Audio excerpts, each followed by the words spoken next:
आप देख रहे हैं श्री हरि कृपा आश्रम चैनल। संस्थापक स्वामी श्री हरि चैतन्य पुरी जी महाराज।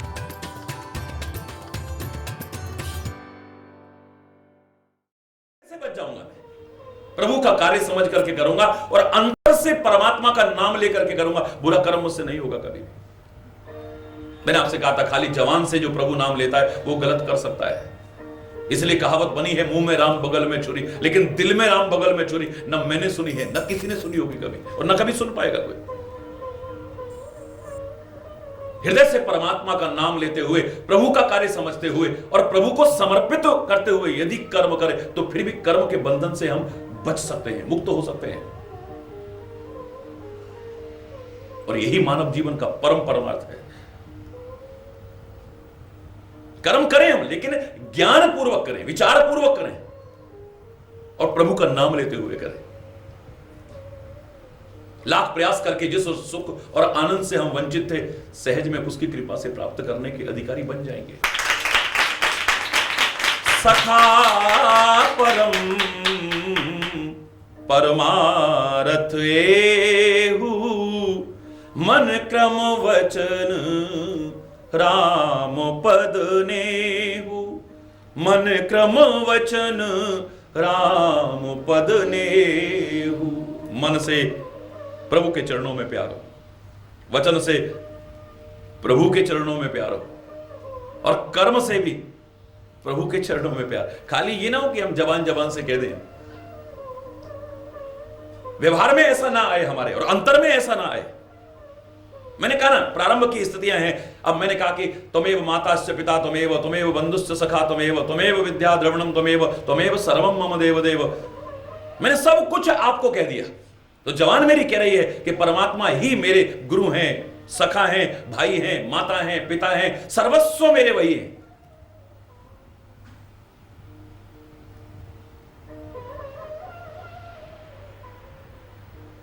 और जीवन में कोई ऐसी घटना हुई, हे भगवान मेरे तो पिताजी नहीं रहे।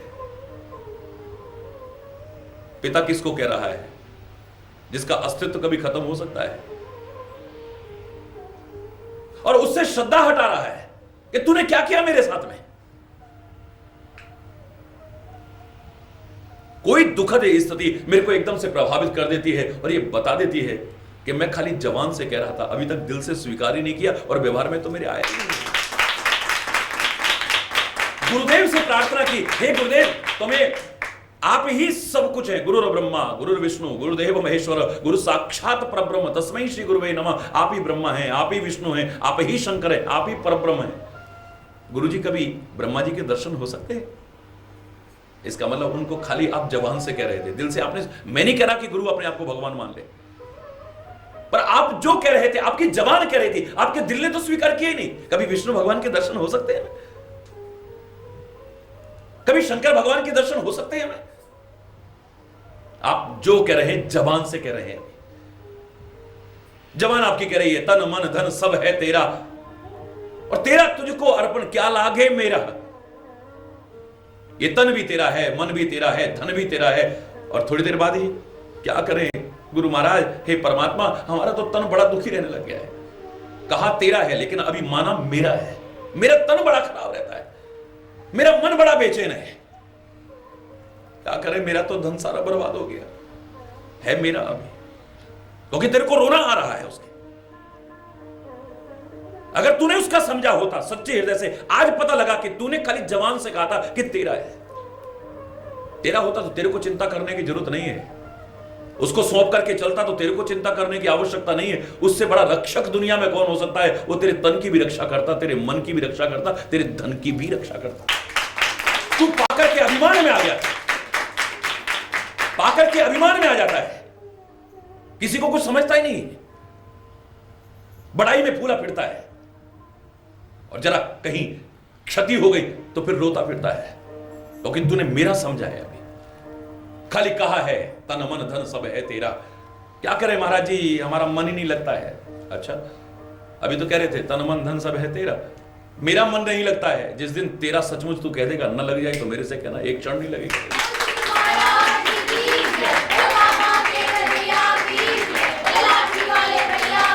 तू तू अपने तन की, अपने मन की, अपने धन की रक्षा इतनी नहीं कर पाएगा जितना वो तेरी रक्षा करेगा फिर कदम का। पर तू खाली जबान से कहता है, वचन से कहता है, मन तेरा स्वीकार ही नहीं करता इस बात को। अब सौंप दिया इस जीवन का सब भार तुम्हारे हाथों में। बड़े प्यार से कहा, लेकिन मुझे लगता खाली जवान से कहा। और जब कोई वैसी स्थिति, क्या करें जी, अभी तो सिर पे बड़े भार है। अभी तो कह रहा था सारा भार सौंप दिया तेरे को, सारा भार तेरे हाथों में सौंप दिया, अभी तो कह रहा था। लेकिन आप क्या करें, सिर पे बड़ा भार है, अभी तो बेटी का ब्याह करना है, बेटे का ब्याह करना है, अभी उसको व्यापार समझाना, अभी बड़े भार है, अभी तो सिर में मारा है। तो खाली नाटक कर रहा।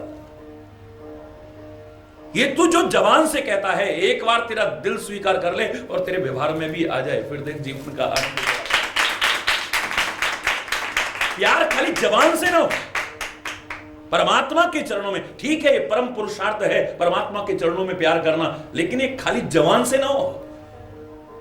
जवान से तो कोई भी किसी को कहता है हम आपसे बड़ा प्यार करते हैं, सब जानते हैं कि कितना प्यार है और कितने समय तक स्थिर रहेगा। स्वार्थ में संबंधों को हम प्यार कहने लग जाते हैं, साथ रहते रहते लगाव हो जाता है, हम प्यार कहने लग जाते हैं। किसी की किसी बात से प्रभावित होकर के जो आकर्षण मन में पैदा हुआ, हम उसे प्यार कहने लग जाते हैं। जब आकर्षण खत्म होगा प्यार खत्म हो जाएगा, जब स्वार्थ खत्म होगा प्यार खत्म हो जाएगा। साथ रहते रहते जो लगाव हुआ था, कुछ समय दूर रहना पड़ गया, आपका प्यार खत्म हो जाएगा, आपका प्यार कहीं और परिवर्तित हो जाएगा। जवान से तो हम किसी बात से भी किसी को भी कह सकते हैं, परमात्मा से भी कह देते हैं। हमें भ्रम होता है हम परमात्मा से बड़ा प्यार करते हैं। उस भजन की पंक्ति याद कीजिए, पहली पंक्ति खाली जो मैंने सुनाई थी, हे दुखहारी शरण तुम्हारी, तुमसे निज दुख रो न सके हम, नाथ तुम्हारे प्रेमामृत में अब तक हृदय भिगो ना सके।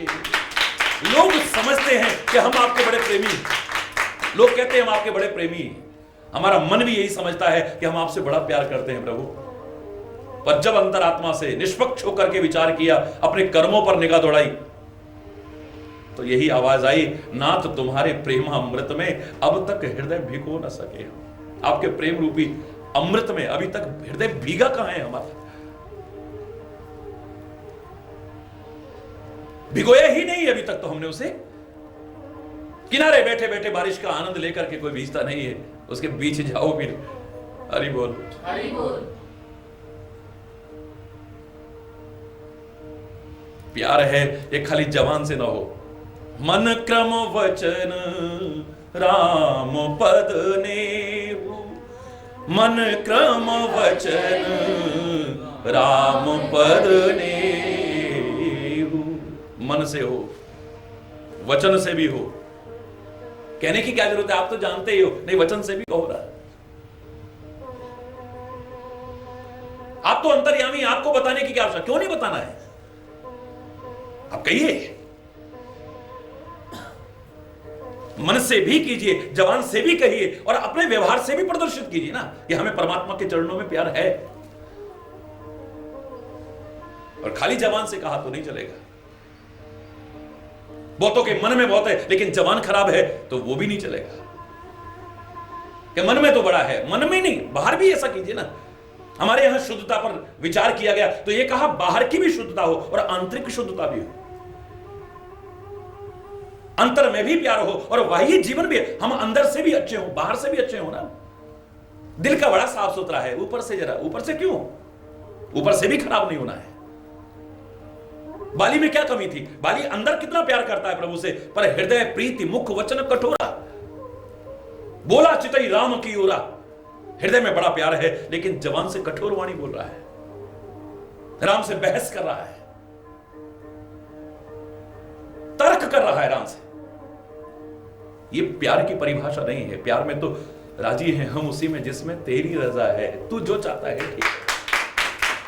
क्या तर्क रहे हैं कि वहां अब जीता रखे तो हमको या धड़ से सर उतारे। अब फकीरे आशिक कहता है यूं, आशिक इसको कहते हैं, प्रेमी इसको कहते हैं, जिस हाल में रखेगा बस उसी में मस्त हैं हम। हर हाल में हमारे प्यार में, हमारी भावनाओं में, हमारी श्रद्धा में, हमारी आस्था में कहीं किंचित मात्र भी परिवर्तन ना आ जाए। करते करते ये सत्य स्नेह बन जाएगा। खाली लोगों के द्वारा समझा जाने वाला प्यार नहीं, हमारे मन के द्वारा समझे वाला सचमुच प्यार हो जाएगा। हमारा किसी बात से भी परिवर्तित हो जाए, इसे सच्चे प्यार नहीं कहते हैं। मैंने आपसे कहा था एक छोटा सा उदाहरण सच्चे प्यार का। ससुराल में, अवध में जब चारों भाइयों का विवाह होने लगा तो परंपरा उस समय भी थी, हरि बोल, उस समय परंपरा थी कि चरण पादुकाओं को लोग, ससुराल की जो नारियां होती थी वो छुपा देती थी। ये रीति उस समय से चली आ रही है, रामायण में वर्णन मिलता है। विनोद की रीति है। सारी नारियां श्री राम की चरण पादुकाओं को भी छुपा करके ले गई और उनको मजाक सूझा। लोग कहते हैं ये अयोध्या के राजकुमार बड़े अंतर्यामी हैं, चलो इनकी परीक्षा लेते हैं। जनकपुर की नारियों ने क्या किया, एक स्वर्ण के थाल में, सोने के थाल में हीरे जवाहरात जिसमें जड़े हुए, उसमें वो चरण पादुकाएं रखी, ऊपर बड़े सुंदर कीमती वस्त्र रखे और हीरे जवाहरात की मालाएं ऊपर रख दी और ला करके श्री राम से कहने लगे, हे राम एक बात बताओ, क्या तुमने कभी किसी का विवाह देखा है? बोले हां, हमारे मित्रों का हुआ, हमने देखा है। तो क्या तुमने ये भी देखा कि विवाह में पहले कुल के देवताओं की पूजा की जाती है? बोले हां, हमने देखा, हमारे मित्र अपने कुल के देवताओं की पहले पूजा करते थे, तो तुम करके आए? बोले हमें पता ही नहीं था कि हमारा विवाह भी हो जाएगा, हम तो विश्वामित्र के यज्ञ की रक्षा करने आए थे। वहीं से मुनिराज हमें यहां लेकर के आ गए और धनुष भंग हो गया और हमारा विवाह तय हो गया, हमें कौन सा मालूम था? ओ यही तो बात है ना, तभी कौशल्या मैया ने तुम्हारे कुल के देवता भेजे हैं, लो इनकी पूजा करो। उसके बाद फेरों में जाकर के बैठना, तुम लग्न मंडप में उसमें बाद जाकर के बैठना, पहले इनकी पूजा करो। अंतर्यामी श्री राम पहचान गए और मुस्कुरा करके कहने लगे, हे देवी, हमारे गुरु वशिष्ठ ने कहा है देश काल परिस्थिति के अनुसार पूजा कर लिया करो। अगर तुम घर से बाहर हो, तुम्हारे सामने देवता नहीं है तो कोई बात नहीं, हृदय से पूजा कर लो, उसे मानसिक पूजा कहते हैं। मन से ही देवता का स्मरण करो और उसके चरणों में अपने भाव पुष्प अर्पित कर लो। पुष्प भी अगर ना हो तो भी चलेगा। हमने मानसिक पूजा कर ली है। बेचारी झेप गई लेकिन निराश नहीं हुई, बोली चलिए लक्ष्मण के पास चलते हैं। लक्ष्मण के आगे थाल किया, लक्ष्मण को श्री राम ने इशारा किया और लक्ष्मण साथ रहता है इसलिए इशारा समझता है। और मैंने आपसे कहा था साथ रहने का मजा तब है, चाहे पति पत्नी साथ रहते हो, भाई भाई साथ रहते हो, माता पिता और बच्चे साथ रहते हो, स्वामी और सेवक साथ रहते हो, गुरु और शिष्य साथ रहते हो। साथ रहने का मजा तब है जब इशारा समझे हम क्या कहना चाहता है। सीता से श्री राम ने नहीं कहा कि अपनी मुद्रिका उतार करके दे दो, लेकिन सीता के मन में एकदम से आ गया कि मेरे स्वामी के मन में इस समय संकोच हो रहा है कि हम अयोध्या में रहते हुए एक रंक को राजा बना देते थे बिना वजह, और जिसने आज नाव में हमें गंगा पार कराई उसको देने के लिए हमारे पास कुछ भी नहीं है। पिए ही की सिए जाननी हारी, अपने पति के हृदय की बात को जान गई सीता और तुरंत मणि मुद्रिका जिससे बड़ा लगाव था, इतनी सुंदर थी, इतनी बहुमूल्य थी, उतार करके दे दी। हे स्वामी अपने हृदय में संकोच लो, दे दो इसको। मजा तब है जब आप एक दूसरे के इशारे को समझे, एक दूसरे के मन के भाव को समझे। लक्ष्मण साथ रहता है तो इशारा समझता है। और मैंने आपसे कहा था कि सुर्पणखा के जब नाक कान काटे लक्ष्मण ने तो श्री राम ने बाद में पूछा था तुमने नाक कान कैसे काटे? भैया तुमने ही तो कहा था, मैंने तो नहीं कहा। बोले आपने इशारा किया था और श्री राम ने ऐसे इशारा किया था। हमारी रामायण में वर्णन मिलता है, 4 उंगलियां, फिर 1 उंगली आकाश की ओर और फिर ऐसे किया। लक्ष्मण ने नाक कान काट दिए। कैसे काटे तुमने? लक्ष्मण कहता है हे भैया आपने 4 उंगलियां की थी, 4 वेद होते हैं और वेदों को संस्कृत में श्रुतियां कहते हैं और श्रुति माने कान भी होता है, मैं काट दी। 1 उंगली आपने आकाश की ओर की, स्वर्गलोक की तरफ की, उसे नाक भी कहते हैं स्वर्ग को, और नाक इसको भी कहते हैं। फिर आपने यूं करा, मैंने नाक काट दी। इतना इशारा जो समझता हो तब मजा है साथ। आज श्री राम ने हल्का सा इशारा किया, लक्ष्मण समझ गया और उसने पूजा नहीं की। हमने भी मानसिक पूजा कर ली।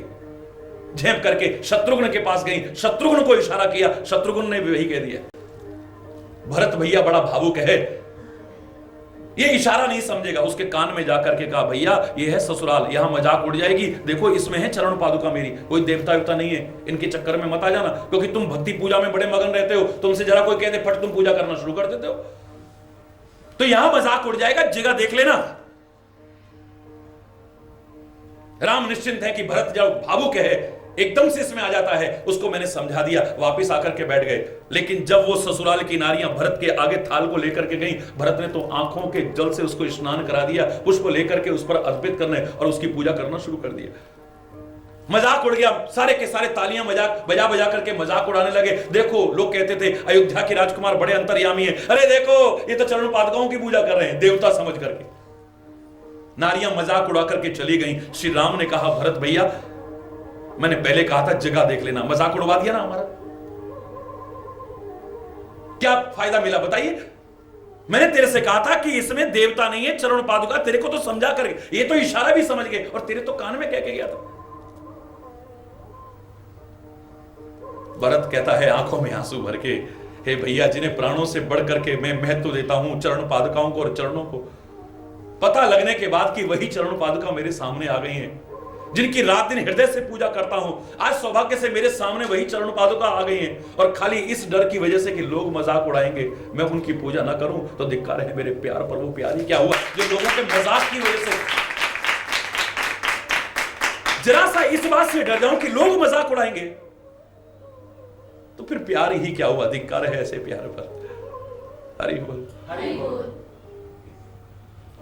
जो बात बात में परिवर्तित हो जाए उसे प्यार नहीं, सत्य प्यार नहीं कहते हैं उसे। जिसे आप प्यार जैसा समझते हो वो कब बदल जाएगा कोई पता नहीं है। अगर किसी स्वार्थ की वजह से आपका प्यार खत्म हो जाएगा, अरे देखा इतना वो क्या मिला ये वो, आपका प्यार खत्म हो जाएगा, आपकी श्रद्धा खत्म हो जाएगी, आपकी भक्ति खत्म हो जाएगी।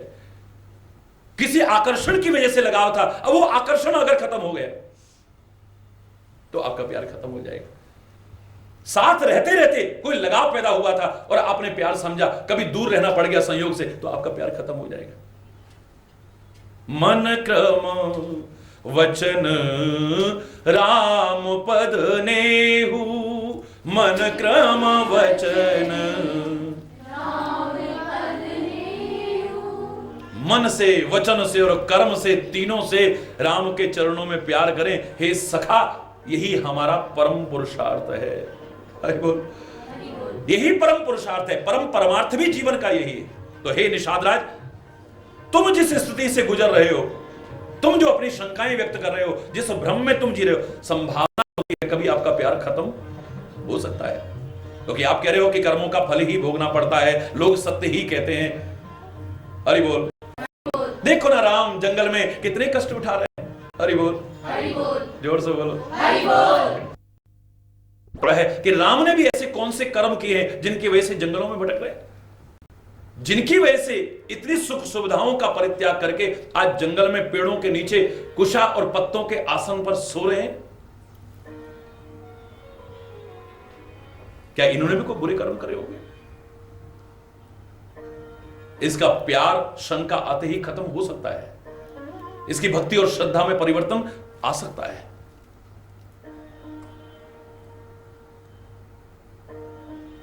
इसे तर्क कर रहे हैं पहले से। हरि बोल, हरि बोल। सखा परम परमारथ एहु, मन क्रम वचन राम पद नेहु। ये जो राम है ना,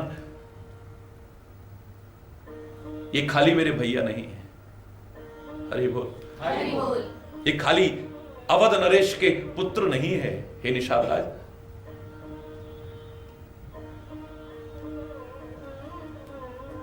ये खाली राजकुमार नहीं। एक पहले तो यह समझ लेना कि राम है कौन। तेरे मन में जो कभी शंका आने लगेगी तो वो निर्मूल हो जाएगी।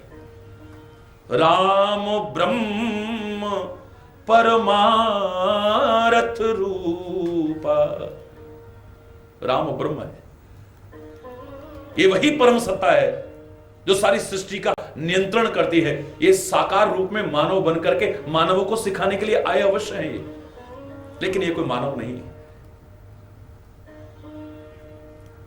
मानवों को सिखाने के लिए कि कैसे मानव बन करके जीना चाहिए, सच्चा इंसान कैसे बनना चाहिए, कैसे मर्यादित जीवन जीना चाहिए, कैसे माता पिता की आज्ञा पालन करनी चाहिए, कैसे माता पिता की सेवा करनी चाहिए, कैसे भाइयों से प्यार करना चाहिए, कैसे धर्म के लिए समर्पित रहना चाहिए, अधर्म के विनाश के लिए सहयोग कैसे देना चाहिए, समाज के ठुकराए लोगों को, शबरी निषाद आदि को कैसे गले से लगाना चाहिए, ये सिखाने के लिए अवश्य आए हैं। क्योंकि मानवों को सिखा सकता है कोई तो मानव बनकर के सिखा सकता है, भगवान बनकर के नहीं सिखा सकता है। कोई भी कह देगा अरे तुम तो भगवान हो, तुम्हें क्या पता दुनिया में कैसे कैसे रहना पड़ता है। एक बच्चे को सिखाने के लिए बच्चा बनना पड़ता है। पहले गोदी में लेकर के हम अपने स्तर के ज्ञान की बातें नहीं करते हैं, उसको यही करते हैं यो यो यो यो मैं। हमारा स्टैंडर्ड नहीं है ये। उसको सिखाने के लिए हमें उसके स्तर पर उतरना पड़ता है। बच्चे को सिखाने के लिए बच्चा बनना पड़ता है। स्कूल में विद्यार्थी को सिखाने के लिए अध्यापक चाहे होगा एमए पीएचडी, लेकिन पहली क्लास में पढ़ा रहा है तो उसके स्तर पर उतरना पड़ता है उसे। उसका लहजा भी वही होता है का से कब, जैसे बच्चा बोल रहा है। गुरु भी शिष्य को सिखाए तो उसके स्तर पर उतर करके सिखाए। संत समाज को सिखाना चाहे तो उनके स्तर पर उतर करके सिखाए। भगवान भी अगर मानवों को सिखाना चाहे तो मानव के स्तर पर उतर करके तब सिखाता है, यूं नहीं तब मानव बनकर के सिखाता है। आप जिसको भी सिखाना चाहते हैं आप उसके स्तर पर उतर करके तब बात कीजिए, बड़े बनकर के बात मत कीजिए। तो ये सिखाने के लिए आए हैं जरूर, लेकिन ये कोई मानव नहीं है। राम ब्रह्म परमारथ रूपा। मैंने तुमसे कहा कि सखा परम परमार्थ एहु, मन क्रम वचन राम पद नेहु। तो परम परमार्थ रूप ब्रह्म ये परमात्मा श्री राम ही है। ये इन्हें तो मानव मत समझो और मानव की तरह दुख सुख से प्रभावित होता हुआ मत समझो। योग में वियोग में, हानि में लाभ में, जीवन में मृत्यु में, यश में अपयश में प्रभावित होने वाला मत समझो इन्हें। राम ब्रह्म परमार्थ रूपा, अविगत अलख अनादि अनूपा। ये अविगत है।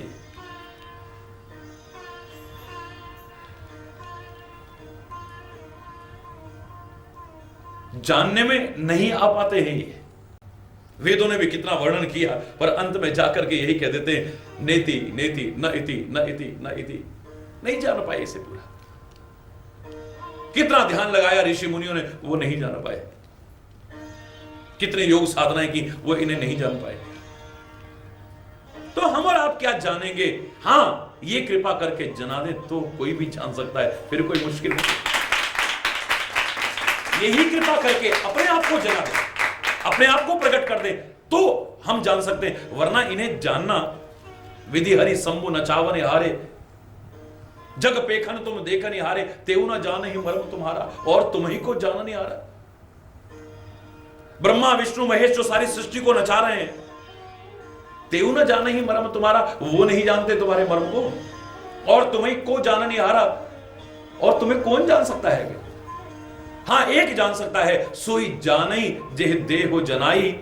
जिसे आप कृपा करके अपने बारे में जना दें वो आपको जान सकता है, वरना किसी की सामर्थ्य नहीं। आप ही कृपा करके वो दिव्य नेत्र अर्जुन को दे तो आपका विराट रूप देख सकता है। गुरु कृपा करके संजय को दिव्य नेत्र दे दे तो वो देख सकता है, पहचान सकता है आपको। वरना तो कोई माया भी कहता रहेगा, कोई गंवार ग्वाला कहता रहेगा, कोई कुछ कहता रहेगा, कोई कुछ कहता रहेगा। तुम्हें जानना इतना सरल है, तुम अविगत हो, विगत नहीं हो, अविगत हो। जो जानने में ना आए उसे अविगत कहते हैं। अलख, जिसे हम देख नहीं सकते। अपनी तरफ से हम देख रहे हैं, सामने ये दिख रहा है, लेकिन हम नहीं देख पा रहे हैं। हमारे पास वो नजर ही नहीं है। इन चमड़े की आंखों से चमड़ा ही दिख रहा है, जिसे कभी दुख में देखते हैं, कभी सुख में देखते हैं, कभी योग में, कभी वियोग में प्रभावित होते हुए देखते हैं, और हमारी बुद्धि भ्रमित हो जाती है। कागभूषुंडी ने तो 27 बार राम का अवतार देखा था, लेकिन इस बार जब अयोध्या में राम के अवतार के बाद दर्शन करने गया, बाल लीलाओं का आनंद लेने गया, तो उसकी बुद्धि भ्रमित हो गई थी। उसके मन में यही आया था कि आवत निकट तो हंस ही प्रभु भाजत रुदन कराए। मैं जब पास में आता हूं मुझे देख करके बड़े खुश हो जाते हैं, मैं जब जाने लगता हूं तो श्री राम रोने लगते हैं। योग में वियोग में, हानि में लाभ में, यश में अपयश में, अनुकूलता में प्रतिकूलता में तो एक मानव प्रभावित होता है, परमात्मा नहीं प्रभावित होता है। कबहू योग वियोग न जाके, उसका योग वियोग है ही कहां। कभी वियोग हो सकता है? किससे वियोग हो सकता है बताइए? हमसे वियोग हो जाएगा? कभी हमसे दूर हो सकता है? ये दुनिया के माता पिता हमसे दूर हो सकते हैं, ना हो भगवान करे। दुनिया के भाई बांधव हमसे दूर हो सकते हैं, दुनिया के पति पत्नी हमसे दूर हो सकते हैं, कोई भी संबंध दूर हो सकता है, लेकिन एक वही है जो हमसे कभी दूर नहीं हो सकता है, हमेशा हमारे साथ रहता है। इस शरीर में हमारे साथ है, और ये शरीर नहीं भी रहेगा तो उसका साथ रहेगा। अगर उसे सर्वव्यापक कहते हैं, सृष्टि के कण कण में कहते हैं, राख हो गया हमारा शरीर, तो क्या उस राख में नहीं है? रूप बदला है खाली, वो कहां नहीं है। अब उस पर घास जमाई है तो क्या उसमें नहीं है? उसे जल में डाल दिया गया है तो क्या उसमें नहीं है? अब उसे गाय भैंस खा गई घास को, या पानी को लोग पी गए, तो क्या वहां नहीं है? वो कहां नहीं है? हम इसीलिए नष्ट नहीं होते क्योंकि परमात्मा का साथ हमारे साथ रहता है, हमारा रूप बदलता है, हम नष्ट नहीं होते। एक बीज है, अब पौधे का रूप हो गया है, अब एक वृक्ष का रूप हो गया है, अब एक फूल का रूप हो गया है, अब फल का रूप हो गया है, अब अन्न का रूप हो गया है, फिर वो भोजन का रूप हो गया है, फिर गंदगी का रूप हो गया है, फिर खाद का रूप हो गया है। रूप बदल रहा है खाली, और कुछ नहीं। नष्ट कुछ नहीं होता है, समाप्त कुछ भी नहीं होता है। अब यही है, पहले कली था, पहले हल्का सा वो था, फिर कली हुआ, फिर फूल हो गया, अब फूल के बाद में ये पूरा खिलेगा, झड़ जाएगा, मुरझा जाएगा, इसका रस निकाल लेंगे, हरि बोल,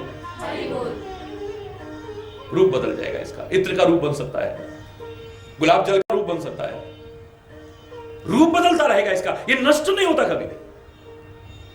इसलिए नष्ट नहीं होता क्योंकि सृष्टि के कण कण में वही परमात्मा ही तो समाया हुआ है। इसलिए हम उसे समझ ही नहीं पा रहे हैं ठीक से, देखने की दृष्टि नहीं है हमारे पास। अर्जुन भी कह देता है कि हे परमात्मा, अपना वो रूप मुझे दिखाओ ना। इन नेत्रों से, हे प्रिय सखा अर्जुन, इन नेत्रों से वो दिव्य रूप नहीं दिखाई देता है। इन चमड़े की आंखों से चमड़ा ही दिख रहा है, जिसे कौरव सेना भी देख रही है, दुर्योधन भी देख रहा है, धृतराष्ट्र भी देख रहा है, दुशासन भी देख रहा है, ये सारे दुष्ट लोग भी देख रहे हैं, लेकिन कोई मुझे नहीं पहचान पा रहा है। दिव्य स्वरूप को तो दिव्य नेत्रों से ही देख सकते हो। तो मैं कहां जाऊं जब जीवन पथ की बागडोर आपको सौंप दी है हे केशव, तो मैं उस दिव्य नेत्रों को पाने के लिए कहां जाऊं? जब समर्पण कर दिया है तो कृष्ण ही कहते हैं दिव्यम ददामि ते चक्षु पश्य मे।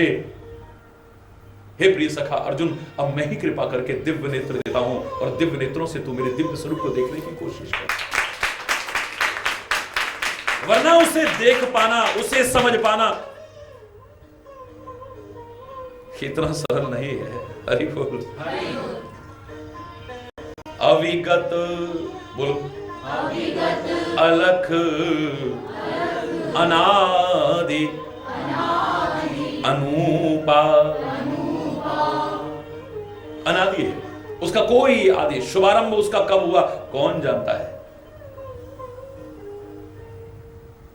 हमारी जन्म तिथि पता लग सकती है, राम रूप में जन्म तिथि पता लग सकती है, कृष्ण रूप में दर्शन, लेकिन वो जो परमात्मा है वो कब पैदा हुआ, उसका आदि कब हुआ, कौन सी डेट है उसकी? इस सृष्टि नहीं थी तब भी वो था, उसके संकल्प से सृष्टि प्रारंभ हुई, और ये सृष्टि नहीं रहेगी तो भी वो रहेगा। हरि बोल। प्रलय का वो दृश्य जो दिखाया, और बटपत्र पर अंगूठा चूसते हुए बालकृष्ण को जो दिखाया, यहां पर यही दिखाया कि सृष्टि के प्रारंभ से पहले भी मैं था और सृष्टि नहीं रहेगी तब भी मैं रहूंगा, मैं कभी नष्ट नहीं होता हूं। अंत उसका होता है जिसका आदि होता है। जिसका आदि है उसी का तो अंत होगा, इसलिए मेरा कोई अंत नहीं है। मैं हमेशा रहता हूं, समय समय पर रूप बदल करके आता रहता हूं, जब जैसी आवश्यकता पड़ती है तब आता रहता हूं। तो परमात्मा ही नहीं कह रहे, लक्ष्मण भी उसी भेद को समझाने की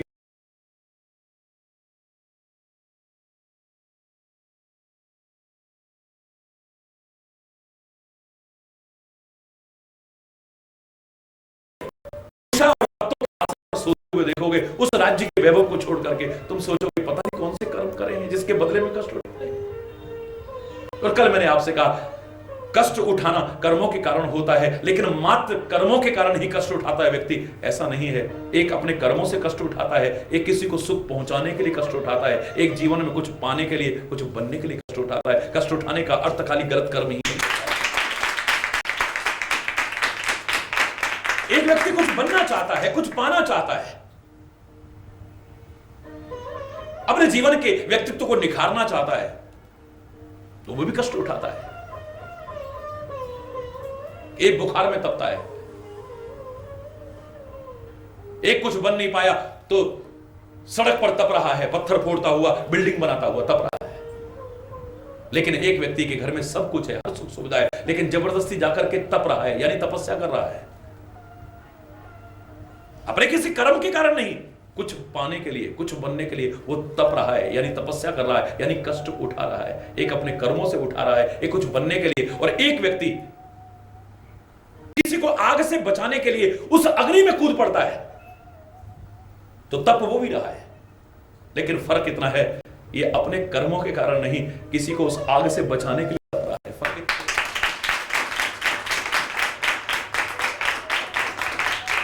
राम के बारे में शंका तभी आएगी जब तुम राम को नहीं समझ पाओगे। इन अवतारों के बारे में शंका तभी आएगी क्योंकि तुम उन्हें समझ नहीं पाते हो, जान नहीं पाते हो, और जानोगे भी कैसे।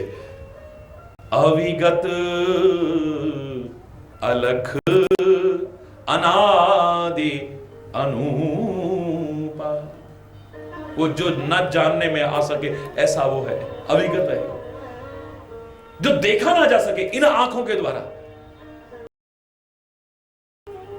ऐसा है वो, जिसका कभी अंत नहीं होता है। इसलिए नहीं होता क्योंकि उसका आदि नहीं है, वो अनादि है, ऐसा है वो।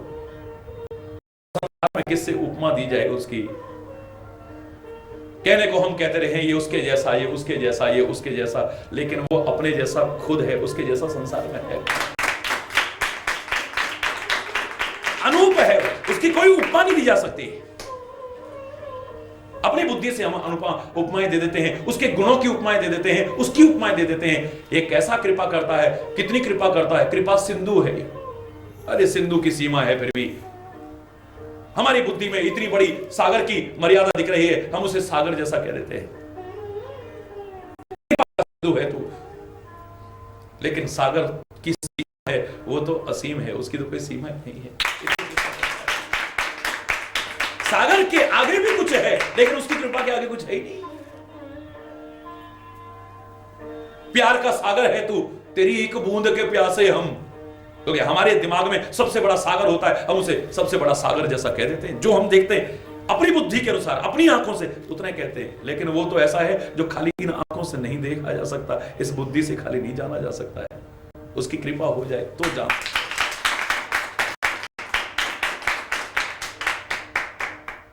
असीम है वो तो, अनंत है वो तो, अनादि है वो तो, अकथ है वो, कहा नहीं जा सकता है। हरिचेतन भी कह रहा है और लोग भी कह रहे हैं, उसके गुणों का बखान कर रहे हैं, उसकी कीर्ति का बखान, अपनी रचना को पवित्र कर रहे हैं, औरों के कानों को पवित्र करा रहे हैं। ठीक है, अपने समय का सदुपयोग कर रहे हैं, बड़ी अच्छी बात है, वरना सब जानते हैं कि आकाश का कौन अंत पा सकता है।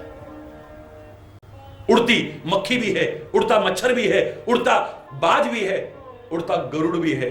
हो सकता है गरुड़ बहुत तेज उड़ लेता हो, अंतरिक्ष तक पहुंच जाए, लेकिन वहां भी आकाश दिखाई देगा। आकाश का अंत नहीं पा सकता व्यक्ति। अपनी अपनी सामर्थ्य से अपनी अपनी उड़ता अवश्य है व्यक्ति, अपनी अपनी उड़ान अवश्य भरता है, वो भी उसकी कृपा से, जब तक वो है, उसका साथ है, तो उड़ान भरता है आदमी। हरि चैतन्य भी उड़ान भर रहा है उसकी कृपा से जितनी भर सके। लेकिन मैं भी जानता हूं कि आखिर में मुझे भी कहना पड़ेगा न इति न इति न इति। इसका कोई अंत नहीं है, कोई अंत नहीं है, कोई अंत नहीं है। ये मात्र वाणी का विषय नहीं है, मात्र इन नेत्रों से देखने का विषय नहीं है, मात्र इन कानों से सुनने का विषय नहीं है। इतने से पूर्णता नहीं हो पाएगी कभी। ये सहायक हो सकती है सारी बातें, बाकी वो तो हरि बोल। अब किससे उपमा दें उसकी, ऐसा है ही कौन। मनुष्य शत्रुपा ने कह दिया, जब कहा कि वरदान मांगो, उन्होंने कहा चाहे तुम्हें ही समान सुत प्रभु सन कबो दुराव। आपसे क्या छुपाएं और आपसे छुपेगा भी क्या। हमारे दिल की बात यही है कि हम आपके जैसा बेटा चाहते हैं, जो समर्पित भाव से चलते हैं। उनके लिए प्रभु कृपा करके उनकी गलतियों को सुधार देते हैं। प्रभु कहते हैं कि आप सरिस खोजो कहां जाइए। हे पिताश्री, मैं अपने जैसा कहां जाकर के खोजूंगा। मेरे जैसा कोई इस दुनिया में है कौन। नृप तब तने हो मैं आई। हे राजन, आपका बेटा मैं खुद ही बन करके आ जाऊंगा, बाकी मेरे जैसा तो ढूंढने पर कहीं मिलेगा ही नहीं। जैसा का तात्पर्य होता है कि उससे कम है कहीं ना कहीं। एक सोना है, एक सोने जैसा है, तो सोना तो नहीं हो सकता। सोने जैसा हो सकता है लेकिन सोना तो नहीं हो सकता है, नहीं उसकी कीमत उतनी होगी। कैसे उपमा दे देंगे उसकी, बताइए। सुबह सुबह की किरणें पड़ रही हैं, पहाड़ भी सोने जैसा लग रहा है, बर्फ का तो सोने जैसा है। उसको बेच करके आप सोने जैसी कीमत तो नहीं पा सकते। हरि बोल, हरि बोल। दिन में धूप पड़ रही है उस पर, तो चांदी जैसा नजर आ रहा है। हरि बोल, हरि बोल। चांदी जैसा ही तो है, चांदी तो नहीं है। फिर उसकी उपमा दे किससे। एक परमात्मा है, एक मां है जिसकी उपमा कभी नहीं दी जा सकती। मां की उपमा भी संसार में किसी से नहीं दी जा सकती, याद रखना। उपमा शब्द बता रहा है कि अगर मां की उपमा देते हैं तो उपमा हो जाती। उपमा ने छोटी, उपमा ने छोटी, उसकी मां के दर्जे को कम कर देंगे, उसके स्थान को कम कर देंगे, उसकी गरिमा को कम कर देंगे अगर उसकी किसी के साथ उपमा देने की कोशिश। अध्यक्ष है, एक उपाध्यक्ष है, तो उससे छोटा होता है। एक राष्ट्रपति है, एक उपराष्ट्रपति है, उससे छोटा होता है। एक प्रधानमंत्री है, एक उप प्रधानमंत्री है, उपमा छोटा। हे मां, अगर तेरी उपमा किसी से हमने दी तो तू उपमा यानी छोटी मां हो जाएगी। तो संसार में सबसे मां की उपमा किसी से नहीं दी जा सकती है, ऐसे ही परमात्मा की भी उपमा, वो तो मां की भी मां है। किससे उपमा दें उसकी, किससे तुलना करें उसकी। अविगत अलख अनादि अनूपा, अविगत अलख अनादि अनूपा। कोई उपमा नहीं दिया, अनुपम है तो। हरि बोल, हरि बोल। सकल विकार रहित गत भेदा, रहित गत भेदा, कह नित नेति निरूपहि वेदा, कह नित नेति निरूपहि। हर प्रकार के विकारों से रहित है। ये जो राम है ये ब्रह्म है, परमार्थ रूप है, ये स्वार्थ रूप नहीं है। ये अविगत है, ये अलग है, ये अनादि है, ये अनूप है। ये सकल विकार रहित है, ये कोई विकार नहीं है। गत भेदा, भेद से रहित है, ये कोई भेद नहीं है, किसी प्रकार का भेद नहीं है इनके मन में। व्यवहार में कभी कभी भेद करते से नजर आते, लेकिन भेद नहीं है। वो भेद नहीं करते, तुम अपने कर्मों से भेद कराते हो। उन्होंने कहा ये समदर्शी, यद्यपि वो समदर्शी, यद्यपि सम नहीं राग न रोषु, तदपि करे सम विषम विहारा। फिर भी विषम और विषम व्यवहार करते। किसलिए करते हैं? बोले भगत अभगत हृदय अनुसारा, आपके हृदय में कितनी भक्ति है, कितना प्यार है, कितनी भावनाएं है, उसके अनुसार आपको मिलता है, कम या ज्यादा, वरना वो किसी से भेदभाव नहीं करते। तुम्हारे मन में कहीं ना कहीं कोई विकार है, वो विकार रहित है। तुम्हारे मन में कहीं ना कहीं भेद है, इसलिए तुम्हें भेद मिल रहा है, भेद लग रहा है। अंगद रो रहा है, मेरा तो पिता भी आपको समर्पित कर गया था, आपको मेरी बाह पकड़ा गया था, अब आप मुझे मत छोड़िए। बोले तुम प्रभु गुरु पितु माता, जाऊं कहां तज पर जल जाता। लेकिन श्री राम कहते जाओ, राम कहते जाओ। रो रहा है, बिलख रहा है और कहता है मेरे तो अब सब आप हैं। लेकिन हनुमान ने तो एक बार भी नहीं कहा। श्री राम खुद कहते हैं सुग्रीव से कि हनुमान को कुछ समय मेरे पास छोड़ जाओ ना, इसको मेरी सेवा का अवसर मिल जाए। एक रो रहा है, उसे कह रहे तुम जाओ, एक कुछ नहीं कह रहा, उसे अपने पास रख रहे। हरि बोल। अवश्य इसके मन में कहीं ना कहीं एक भावना है कि मैं राजा का बेटा हूं, मैं फलाने का बेटा हूं, मैं युवराज हूं। हरि बोल। तो ठीक है, फिर जाओ तुम राज्य में युवराज बनकर के रहो ना वहां पर। हनुमान के मन में, उसके मन में खाली सेवा भावना है। वो तो सारी सृष्टि का माता पिता शंकर है, वो जगत पिता शंकर है। वो तो आया ही दुनिया में कुछ बनने के लिए नहीं, बस खाली सेवक बनने के लिए। सेवा का मौका मिल जाए मुझे, और मुझे कुछ नहीं चाहिए बदले में। और ऐसे को परमात्मा उसके हृदय की भाव जान करके सेवा का मौका न दे, वो तो खुद कह करके सेवा का मौका देने को तैयार हो जाएंगे। प्यार में कमी नहीं है, अंगद की भी कमी नहीं है। ऋषि मुनियों के कुटियाओं में खुद चरण डाल रहे हैं, और विभीषण ने कितनी प्रार्थना की कि लंका जैसी अपवित्र नगरी को सौभाग्य मिला है, और आपकी 14 वर्ष की अवधि भी समाप्त हो गई वनवास की, अब एक बार लंका में चरण डाल के इसे पवित्र कर दो ना। अपने भक्तों की भावनाओं को पूर्ण करने वाले श्री राम क्यों नहीं गए? हरि बोल, जोर से बोल रहा। विभीषण के प्यार में कमी तो नहीं है, लेकिन इससे भी ज्यादा प्यार भरत का है, जिसके लिए श्री राम खुद व्याकुल हैं। अगर एक क्षण का भी विलंब हो गया तो विभीषण तो अपने प्राणों को नहीं त्यागेगा, लेकिन मेरा भरत भैया अपने प्राणों तक का परित्याग करेगा। वहां अगर मैं न गया तो अपने प्राणों को भी नहीं रखेगा। वो अपने प्राणों से ज्यादा मेरे को प्यार करता है। हम अपने कम या ज्यादा प्यार के कारण भेद प्राप्त करते हैं, भेद जैसा हमें लगता है, लेकिन परमात्मा भेद नहीं करते। हरि बोल। गुरु भेद नहीं करते हैं। हम अपनी कमियां नहीं देखते, हम उन पर कमियां थोपने लगते हैं। फलाने के साथ तो ऐसा, हमारे साथ। हरि बोल। सकल विकार रहित गत भेदा, कह नित नेति निरूपहि वेदा। नित्य वेद भी जिसका निरूपण करते हैं नेति नीति कह करके, न इति न इति न इति, जिसका कोई अंत नहीं पाया जा सके।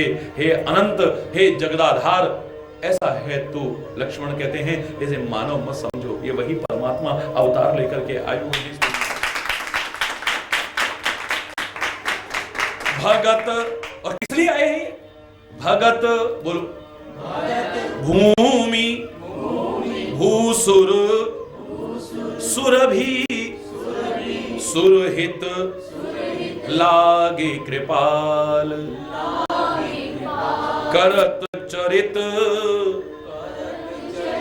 धरि मनुज तनु, सुनत मिटहि जग जाल। ये भक्तों के लिए आए हैं। हरि बोल। ये भक्तों के लिए आए हैं, ये खाली रावण को मारने नहीं आए हैं, रावण को भी उबारने आए हैं, क्योंकि ये भी कभी इन्हीं का द्वारपाल था। हरि बोल। ये भी इनका सेवक था, गलत स्थिति में आ गया है, उसे उबारने जरूर आए, ये उसे मारने नहीं आए। मारने के लिए तो इनको देर कितनी लगेगी, जिसके अंदर से हट गए उसकी मौत हो गई। उसके लिए तीर चलाना और ये करना और सेना, राम को क्या आवश्यकता है? राम अगर आए हैं इस दुनिया में तो याद रखना, भगत भक्तों के लिए आए। भूमि इस पृथ्वी का भार हरण करने आए हैं। भूसुर अर्थात ब्राह्मणों के लिए आए हैं। ये पृथ्वी की जो देवता है, जो दैवत्व परिपूर्ण जीवन जीते हैं, मैं तो उन्हीं को कहता हूं। भूसुर माने पृथ्वी के देवता, जो वास्तव में दैवत्व परिपूर्ण जीवन जीते हैं, उनके लिए आए हैं। और सुरभि, सुरभि माने गौ, हरि बोल, गौ। और गौ जैसे जो लोग हैं बेचारे, जिनका कोई नहीं है, उनका परमात्मा बनकर के आता है। भगत भूमि भूसुर सुरभि, सुरहित लागे कृपाल। और देवताओं के लिए वो कृपालु परमात्मा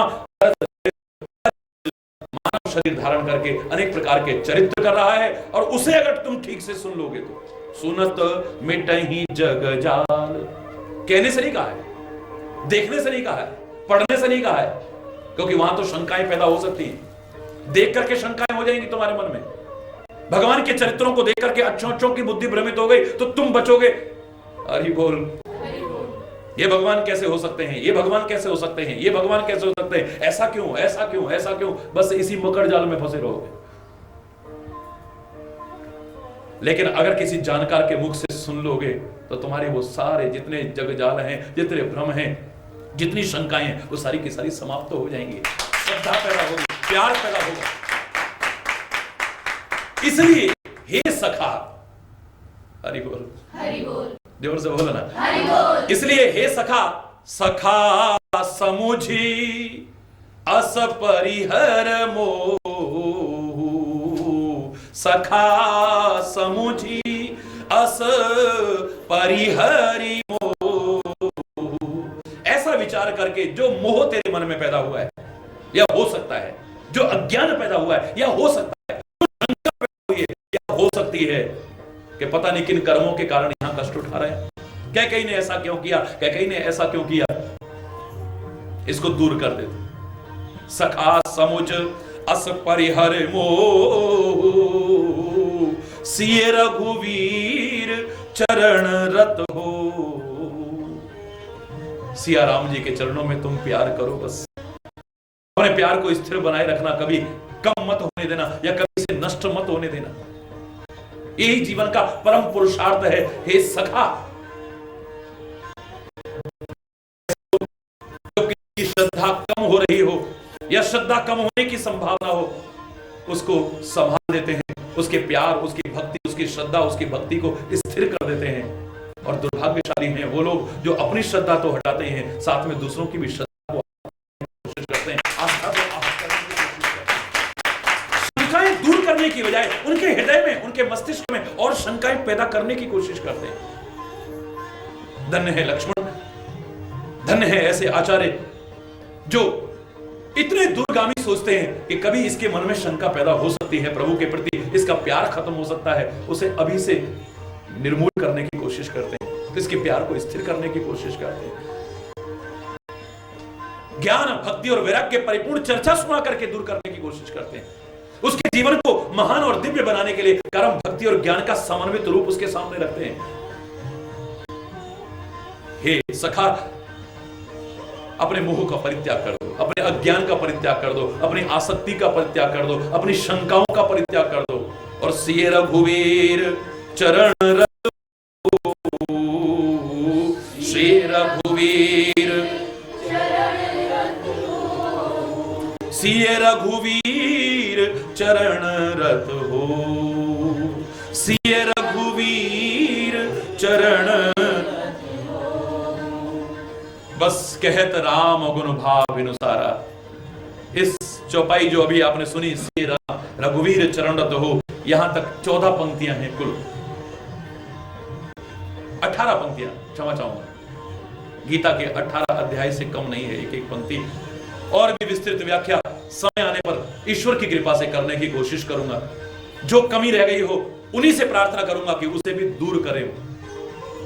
लक्ष्मण गीता आपके जीवन से भी मोह को दूर कर सके, आसक्ति को दूर कर सके, व्यर्थ के लगाव को दूर कर सके, बंधन के कारणों को दूर कर सके, आपकी शंकाओं को दूर कर सके, आपकी अज्ञानता को दूर कर सके। मैं प्रभु से प्रार्थना करता हूं आप भी इसे जीवन में उतार करके अपने जीवन को उच्च, अपने जीवन को दिव्य, अपने जीवन को आदर्श और महान बनाने की कोशिश कीजिए। परमात्मा के चरणों कहत राम गुण भाव भिनुसारा। भिनुसारा का तात्पर्य होता है सुबह हो गई, और मैं कहता हूं जब जागो तभी सुबह है। अरे बोलो, हम सोए लोगों को जब जगा दिया जाए तभी हमारी सुबह है। यहां पर तो उस रात में सुबह हुई होगी, लेकिन इस ज्ञान को सुन करके जीवन में अपना करके हमारे जीवन में ज्ञान का प्रकाश न हो जाए, सूर्य उदय न हो जाए और प्रातः काल न हो जाए, ऐसा हो नहीं सकता। कहत राम गुण भाभिनुसारा, कहत राम गुण भाभिनुसारा, जागे जग मंगल सुखदारा, जागे जग मंगल सुख। फिर तुम्हें कहना नहीं पड़ेगा जागो मोहन प्यारे जागो। अरे तुम तो जग जाओ, जग जाएंगे, सोए कहाँ हैं वो खुद जग जाएंगे। आपकी भावनाओं में मैं तर्क नहीं करता, हमेशा कहता हूं, मैं नहीं कहता आप ऐसा क्यों कहते हैं, लेकिन कई बार हम सोए हैं, अज्ञान रात्रि में सोए हैं, लेकिन प्रभु जिनके सोने पर सृष्टि का अस्तित्व नहीं बचेगा, हम उनसे कहते हैं जागो मोहन प्यारे। खुद नहीं जगते, दुनिया को जगाना तो दूर, परमात्मा को जगाने की। उठो, जागो और अपने लक्ष्य की ओर आगे बढ़ो। परमात्मा के प्रति अनुराग, परमात्मा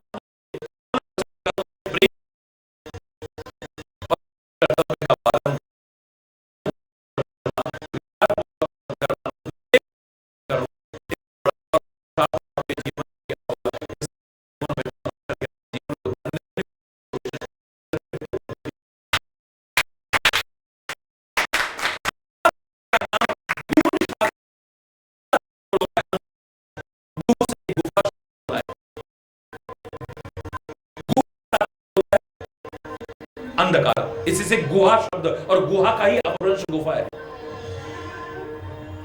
और गु माने होता है अंधकार, इसका अंधकार दूर हो गया है, अज्ञान का अंधकार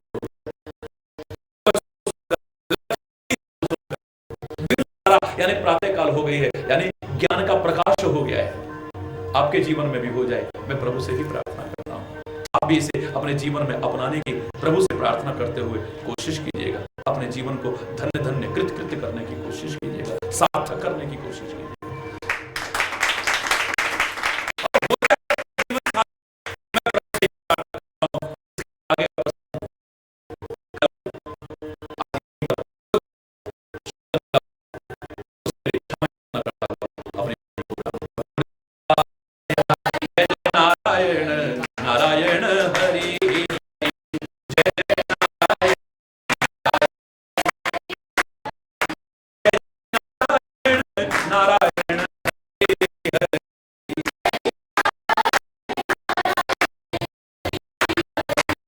जय नारायण नारायण हरि,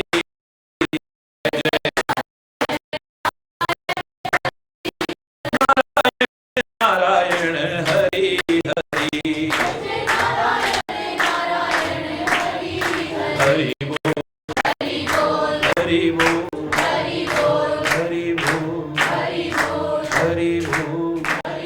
गुरु वृंदावन बिहारी लाल की। धर्म की, अधर्म का, प्राणियों में, विश्व का, गौ माता की, भारत माता की, गंगा माता की, संत समाज की, भारत की देवियों की, भक्त समाज की।